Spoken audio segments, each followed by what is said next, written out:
बहुत स्वागत आप सभी का। आप देख रहे हैं कहानी कुर्सी की। मैं हूं सौरभ, आपके साथ मेहमान हमारे अश्वतन त्रिपाठी जी, विजय त्रिवेदी जी, प्रोफेसर संगीत रागी जी और समीर चौगांकर जी। घर के झगड़े राजनीतिक परिवारों में होते हैं और आपने खूब देखे हैं। अखिलेश यादव का परिवार टूटा, आपने देखा। चाचा के साथ जो अदावत हुई, उनसे ही क्यों बल्कि पिता और पुत्र में जो अदावत हुई, जिस तरीके से पार्टी की कमान अपने हाथ में ली थी अखिलेश यादव ने।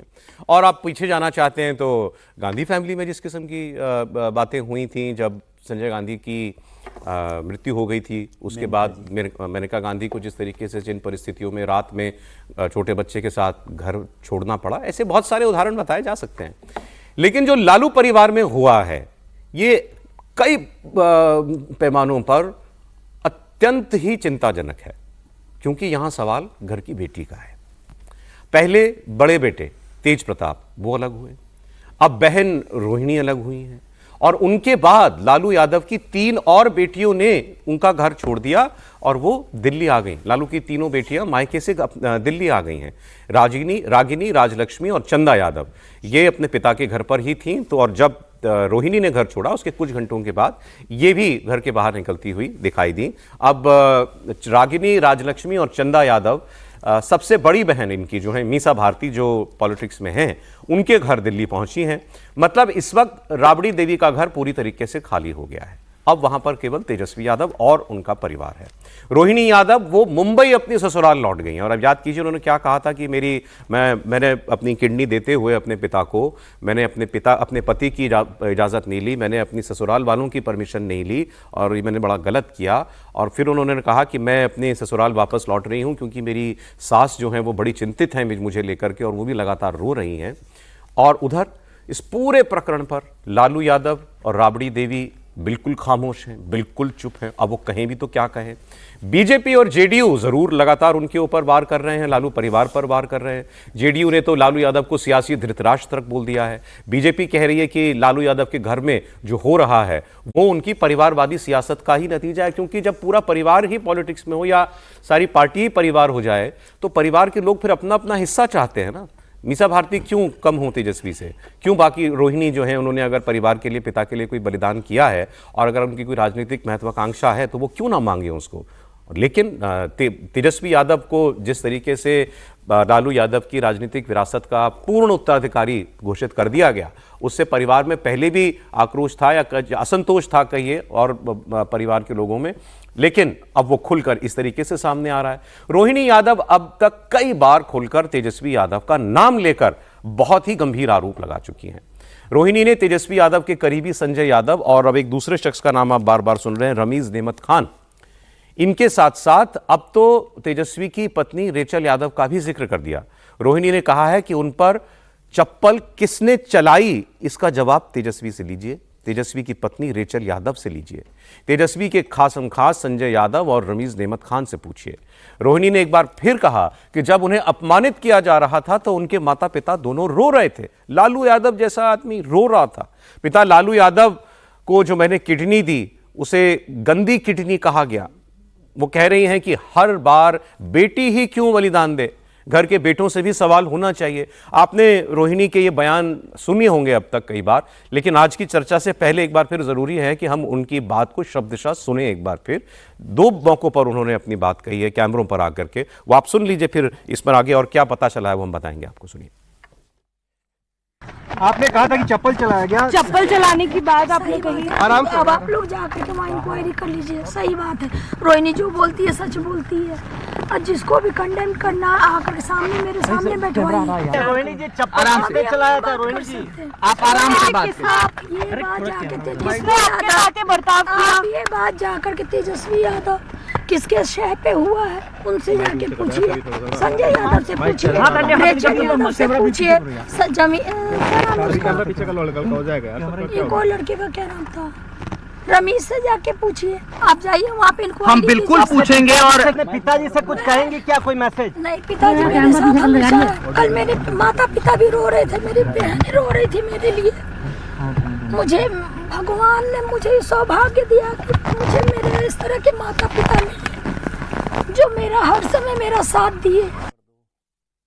मुझे बस इतना ही कहना है कि भगवान न करे कि आप लोग के भी घर में कभी मेरे जैसी बहन बेटियां जिस घर में भाई हो, भाई लोग का ही योगदान होना चाहिए। काहे सारा बलिदान बेटी लोग दी, और जब बेटी को सवाल पूछे तो आप बोल दीजिएगा कि अब ससुराल में जाओ, तुम्हारा शादी हो गया। मैंने सिर्फ अपने भाई को अपने घर से निकाला है। रोहिणी जी, अगला कदम आपका क्या होगा? मेरी माता, मेरे पिता मेरे साथ है। मैडम एक बार बाहर आ जाइए। मेरी सास भी कल से रो रही है ये सब तमाशा देख करके। मैडम बाहर आ जाइए, मैडम बाहर आ जाइए। मैं जा रही हूँ अपनी सास की। अब बहन के अपमान पर एक और इनके छोटे भाई हैं तेज प्रताप यादव, वो तो गुस्से में तमतमाए हुए हैं। खबर है कि तेज प्रताप यादव ने कहा है कि उन्होंने सोशल मीडिया पर लिखा है कि पिताजी एक इशारा कर दीजिए तो जयचंदों को जमीन में गाड़ देंगे। बहन रोहिणी के चप्पल उठाने की बात सुनने के बाद से मन में आग लग गई है और तेजस्वी की बुद्धि पर पर्दा पड़ गया है। तेज प्रताप यादव की तरफ से यह बयान सोशल मीडिया पर उनकी पार्टी की तरफ से जारी किया गया है, जिसमें उन्होंने लिखा है कि कल की घटना ने दिल को भीतर तक झकझोर दिया। मेरे साथ जो हुआ वो मैं सह गया, लेकिन मेरी बहन के साथ जो अपमान किया गया वो किसी भी हालत में असहनीय है। तेज प्रताप ने जयचंदों को चेतावनी देते हुए कहा कि परिवार पर वार करोगे तो बिहार की जनता तुम्हें कभी माफ नहीं करेगी। जनमानस की भावनाएं आहत होती हैं तो बुद्धि पर पड़ी धूल उड़ जाती है। इन जयचंदों ने तेजस्वी की भी बुद्धि पर पर्दा डाल दिया है। इस अन्याय का परिणाम बेहद भयावह होगा। और उन्होंने भी अपनी पार्टी की मीटिंग की थी और मैं पढ़ रहा था कि वहां पर वो रागिनी यादव को प्रस्ताव देने वाले हैं कि आपको, मतलब उनकी जो पार्टी है जेजेडी शायद उसका नाम है, उसका राष्ट्रीय संरक्षक बना दिया जाए। तो ये प्रस्ताव वो रोहिणी को दे रहे हैं। अब क्या रोहिणी उन्होंने, क्योंकि ये तो कह दिया कि मैं अपने पार्टी से और परिवार से डिसोन करती हूं, उन्होंने तो खैर ये भी कहा मैं राजनीति छोड़ रही हूं, लेकिन क्या अपने भाई के ऑफर को वो लेंगी और अपने भाई की पार्टी के साथ जुड़ जाएंगी? तो देखिएगा, तो फिर एक अलग किस्म का समीकरण बिहार में जो है वो खड़ा हो सकता है। बीजेपी ने क्या किया इसमें, या अपोजिट जो उनके विरोधी दल हैं, आप दो बयान लगातार देख रहे होंगे एक साथ चल रहे हैं। एक, जब तेज प्रताप यादव की जो एक्स वाइफ ही हुई, अब तो शायद डिवोर्स नहीं हुआ लेकिन अभी शायद, लेकिन वो सेपरेटेड है, जिन हालात में वो घर से बाहर निकली थी, उनका रो रो करके कैमरे के सामने कहना मुझे मारा गया, और वो बड़े रसूखदार राजनीतिक परिवार से आती थी, चंद्रिका राय की बेटी है जी, और वो कह रही थी मुझे मारा, बाल पकड़ के मुझे मारा, राबड़ी देवी ने मुझे मारा, गार्ड देखते रहे, ऐसा इन्होंने किया घर के अंदर, और पहले घर की बहू और अब घर की बेटी, दोनों ऐसे आरोप लगा रहे हैं कि अपने साथ मारपीट, चप्पल, गाली गलौज, इस किस्म की बातें। तो बिहारी क्यों, हिंदुस्तान में कहीं भी किसी भी जगह पर महिलाओं को लेकर के, उनके मान सम्मान को लेकर के जो भाव है वो लोगों को उद्वेलित करता है। और क्या ये बिहार के अंदर नहीं होगा समीर जी? निश्चित रूप से मुझे लगता है कि अब रोहिणी आचार्य को सिंगापुर नहीं जाना चाहिए, उन पांचों बहनों को भी दिल्ली में इकट्ठा होना चाहिए और बिहार जाकर उस परिवार के खिलाफ, तेजस्वी के खिलाफ मोर्चा खोलना चाहिए। कि जिस तरीके से तेज प्रताप का तपन ने जिक्र किया, उसके पहले उनकी पत्नी को जिस तरीके से मारपीट करके निकाला गया, तो एक बहू को आप मारपीट करके निकालते हो, एक बेटी पे आप चप्पल उठाते हो, बेटी को निकलना पड़ता है, तो ये बताता है कि लालू के परिवार में महिलाओं को लेकर कितना सम्मान है, तेजस्वी के अंदर कितना सम्मान है। और खबर तो ये भी आ रही है कि कल लालू प्रसाद ने तो हाथ जोड़ के तेजस्वी से कहा है कि भाई परिवार का जो मामला है इसको आपस में बातचीत करके निपटाओ, ये परिवार का मामला बढ़ना नहीं चाहिए। तो लालू प्रसाद पे तेजस्वी बहुत ज्यादा नाराज हुए, जगदानंद लालू प्रसाद पर तेजस्वी बहुत ज्यादा नाराज हुए, और जगदानंद जो पूर्व आरजेडी के अध्यक्ष है बिहार के, वो लालू से मिलने गए थे, लालू उनके साथ फूट फूट कर रोए, बोले मेरा पूरा परिवार बर्बाद हो गया। लालू प्रसाद यादव जगदानंद के सामने रोए कि सब बर्बाद हो गया, तेजस्वी ने मेरा सब बर्बाद कर दिया, जिस बेटी ने मेरे लिए इतना किया, मैं पूरे इस मामले में एपिसोड में मैं खलनायक बन गया हूं सबके नजर में, जबकि मेरा कोई लेना देना नहीं है। मैं तेजस्वी को समझा रहा था लेकिन मेरी एक नहीं सुनी, मेरा बेटा मेरे हाथ से निकल गया है। ये जगदानंद से लालू प्रसाद यादव रोते हुए कह रहे थे। और लालू प्रसाद, खबर तो यह भी आ रही है कि लालू प्रसाद यादव किससे फोन पर बात कर रहे हैं, इस पे वॉच रखा जा रहा है। कई लोगों के नंबर ब्लॉक करवा दिया कि लालू प्रसाद उनसे बात नहीं करेंगे। लालू यादव को पर पूरा वॉच है, वो किससे मिल रहे हैं, किससे बात कर रहे हैं। कोई मिलने आना चाहता है तो तेजस्वी तय करते हैं कि लालू प्रसाद मिलेंगे कि नहीं मिलेंगे। इस तरीके से लालू प्रसाद यादव पर जो पूरा पहरा बिठा दिया गया है, एक प्रकार से लालू प्रसाद यादव को घर के अंदर नजरबंद कर दिया गया है जिस तरीके से, मुझे लगता है बहुत चिंता का विषय है। लालू प्रसाद यादव और राबड़ी देवी बाहर आए, मीडिया से बात करें और सफाई दे कि जो घर में हुआ वो क्या हुआ, क्या उनकी सहमति थी, क्या उन्होंने रोकने की कोशिश की, और उनको लगता है कि तेजस्वी यादव ने गलत किया है तो वो परिवार छोड़ दे, घर छोड़ दिया, तेजस्वी को घर से निकाले। आपने तेज प्रताप को घर से निकाला, आप तेजस्वी को घर से निकालिए इस मामले को लेकर। सवाल इनसे देखिए, घर के अंदर वहां जो हुआ वो तो हम उतना ही जान पाएंगे जितना वैसे रोहिणी बता रही हैं, या कोई घर के अंदर और हो, जैसे आप बता रहे हैं कुछ और बातें किस साथ की बात हुई होगी। भाई ये देखें, परिवार बिहार में कौन रहता था, तो बेटियां तो मीसा बड़ी हैं, वो दिल्ली में रहती हैं, वैसे भी वो केंद्र की राजनीति करती हैं, बाकी बेटियां राजनीति में बहुत ज़्यादा सबकी सब जो है एक्टिव है नहीं। मैं आपको इनफैक्ट बताता भी हूँ परिवार में कौन कौन है। सबसे बड़ी जो है वो मीसा हैं, मीसा भारती हैं, 49 साल की है मीसा भारती, ये MBBS डॉक्टर है और ये MP पाटलिपुत्र कॉन्स्टिट्यूएंसी से अभी है मेरे ख्याल में। हाँ। जी। दूसरे नंबर ये रोहिणी जो है, दूसरी बड़ी बेटी है इनकी, रोहिणी आचार्य, 46 साल इनकी उम्र है, ये भी MBBS की हुई है और इन्होंने अपने पिता को किडनी भी डोनेट की। तीसरी चंदा सिंह है। और लिखिए, बता दीजिए ना उसमें। जी क्या? उसमें आपने कहा कि मीसा जी ने भी डॉक्टर की डिग्री ली है और रोहिणी जी ने भी। हाँ। तो ये लोग सब पूंजीवाद विरोधी हैं, समाजवादी लोग हैं, अंबानी अडानी को बहुत गाली देते हैं। डोनेशन से की डिग्री टाटा की कंपनी के कोटे से जमशेदपुर से किया, डॉक्टरी की डिग्री मिली हुई। टाटा जी तो आप समझ रहे हैं ना, टाटा का नाम लोग कम ही लेते हैं। तीसरी चंदा सिंह है, इनके पति हैं विक्रम सिंह, ये बहुत लो प्रोफाइल रहती हैं, मीडिया में भी नहीं आती हैं ज्यादा। चौथी रागिनी है, ये चंदा, रागिनी और राजलक्ष्मी तीनों वो भी घर से निकली हैं, खबर है कल। रागिनी यादव जो है ये इंजीनियरिंग की पढ़ाई कर रही थी, शायद इन्होंने पढ़ाई पूरी नहीं की है। राहुल यादव इनके पति हैं, वो समाजवादी पार्टी से जुड़े हुए हैं। फिर पांचवी संतान है हेमा यादव, ये बीटेक की हुई हैं, इनके पति का नाम विनीत यादव है, ये भी लाइमलाइट में ज्यादा नहीं आती हैं। फिर अनुष्का राव है, इनको धनु भी कहते हैं, ये इंटीरियर डिजाइनर हैं, इनके पति हैं चिरंजीव राव, ये हरियाणा की एक पॉलिटिकल फैमिली से आते हैं।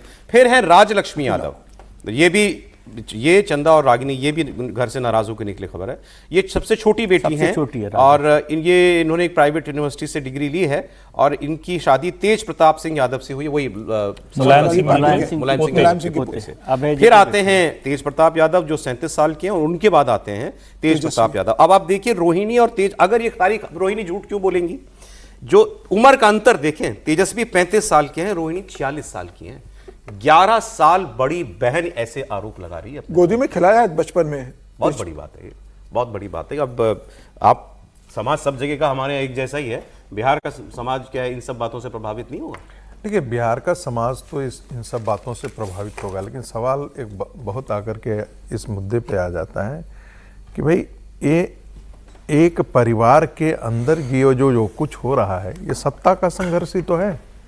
हाँ, बिल्कुल। इसके अलावा और क्या है? वही है। और लालू प्रसाद यादव की हालत तो वही थी जैसे औरंगजेब ने अपने पिता को कैद कर लिया था और बोला था ये इतना खानो, इतना पानी देंगे, इतना राशन देंगे, इसी पर तुमको जिंदा रहना। अभी आप बड़ी बात कह रहे हैं। नहीं, मैं आखिर ऑलमोस्ट आप कह रहे हैं लालू यादव पूरी तरीके से कब्जे में है। आप एक बात मुझे बताइए, जो रोहिणी आचार्य ने कहा कि मेरे माता और पिता रो रहे थे, कुछ भी कहने की स्थिति में नहीं है, वो डांटे तक नहीं, बोले तक नहीं। और अब बाकी जितने टिकटों का बंटवारा हुआ है, क्या उसमें लालू प्रसाद यादव की सहमति नहीं थी क्या? जब कांग्रेस पार्टी जब निगोशिएट करने गई थी तो उस समय क्या लालू प्रसाद यादव वहां पर नहीं बैठे हुए थे क्या? टिकटों के भीतर गए थे, तब मिले थे ना।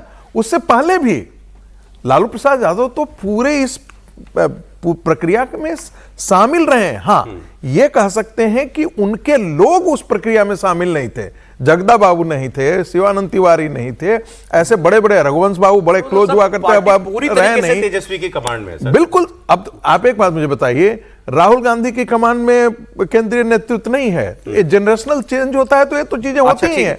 देखिए बहुत सारे स्टेटमेंट है वैसे मेरे पास इस पर रिएक्शन जो है, लेकिन परिवार से, एक परिवार के सदस्य का भी, साधु यादव राबड़ी जी के भाई हुए, तो मतलब मामा हुए रागिनी और तेजस्वी के। हालांकि इनके रिश्ते अब परिवार के साथ ठीक नहीं है, लेकिन हैं तो फैमिली मेंबर। ये क्या कह रहे हैं इस पूरे प्रकरण पर, सुनिए।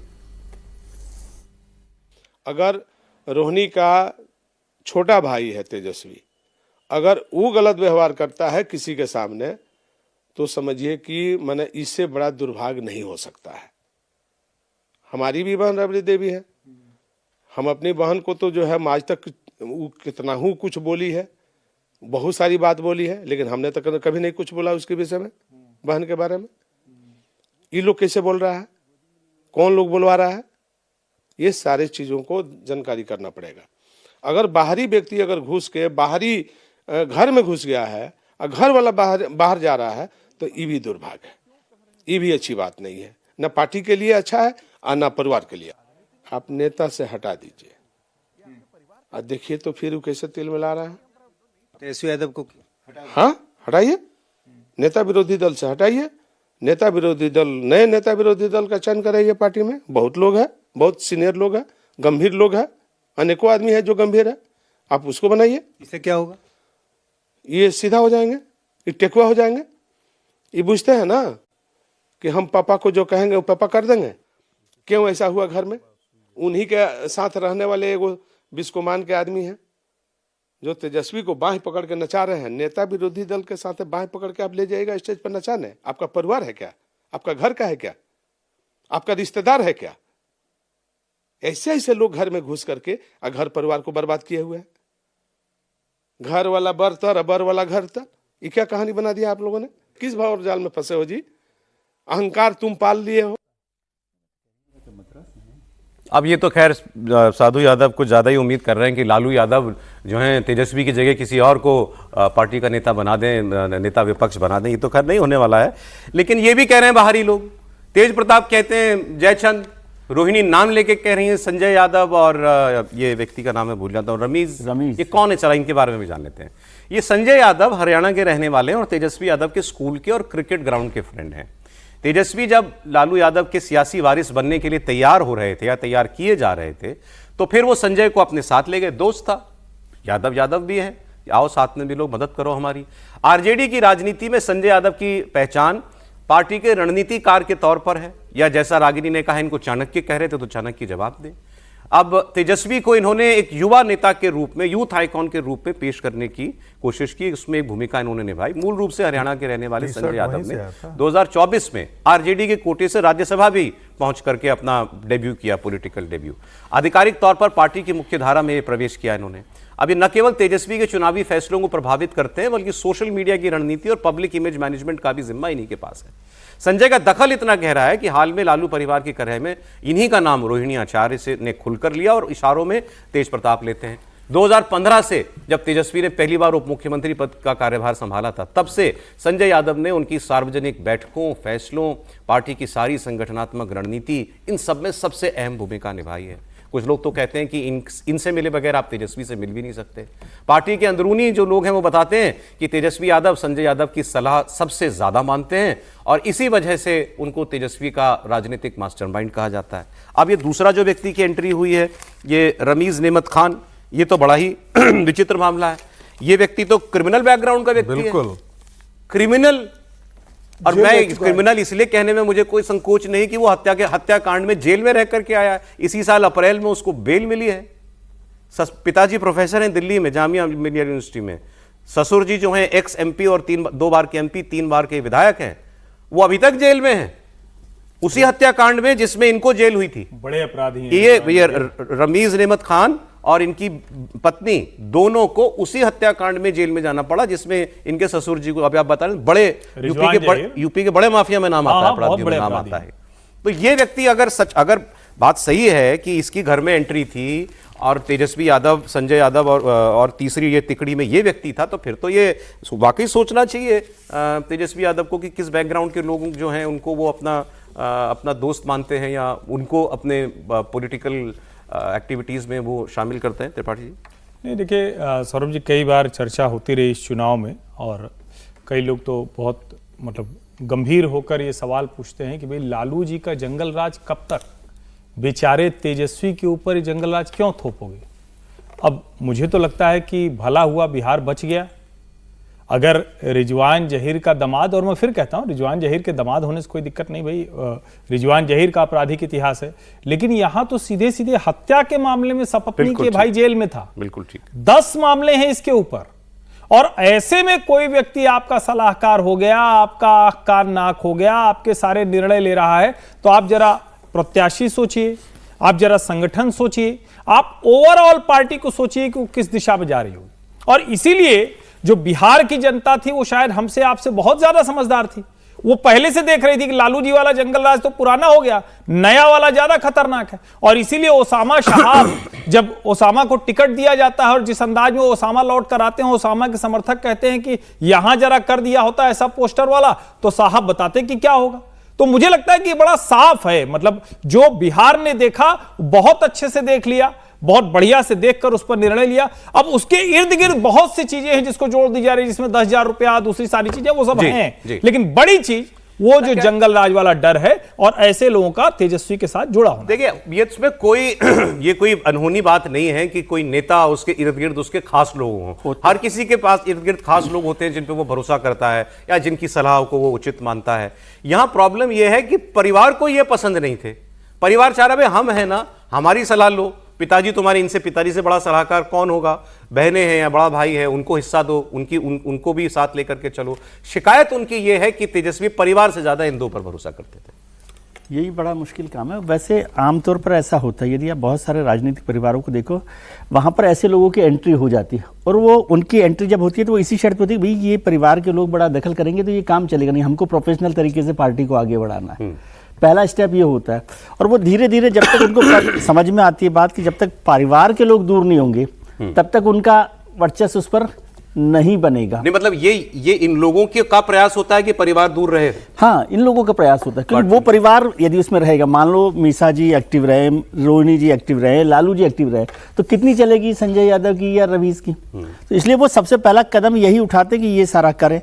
अब जब सरकार चलती रहती है, सत्ता में होते हैं तो चलता रहता है। जब अब इस समय ऐसी जगह पर आ गए जब कुछ भी नहीं बच रहा, केवल बांटना ही है सब कुछ, तो उस समय ये ज़्यादा हो जाता है, और हार हो गई तो हार पर तो फिर जूतम पैजार होना होता। इसको दूसरे तरफ भी देखिए ना, कुछ और उदाहरण लीजिए, परिवार को छोड़ दिए, प्रशांत जी का एक बड़ा उदाहरण लेते हैं। प्रशांत जी बीजेपी से भी क्यों निकले? क्योंकि वहाँ उनका दखल इतना बढ़ गया था कि बीजेपी के जो ओरिजिनल लोग, मतलब बीजेपी परिवार कह लो, क्योंकि नरेंद्र मोदी का परिवार तो कोई नहीं है, लेकिन वहाँ उनका दखल था कि भाई ये जो लोग हैं वो नहीं, मैं सुनूंगा, नया सिस्टम बनाना, नया सिस्टम बनाना। वो नीतीश कुमार जी के पास से भी क्यों निकलना पड़ा उन्हें? क्योंकि वहां पर भी वो नया सिस्टम बनाना चाहते। राहुल गांधी जी के वक्त भी उनकी एंट्री इसलिए ही रुक गई कि सब लोगों ने समझ लिया कि ये काम नहीं चलेगा।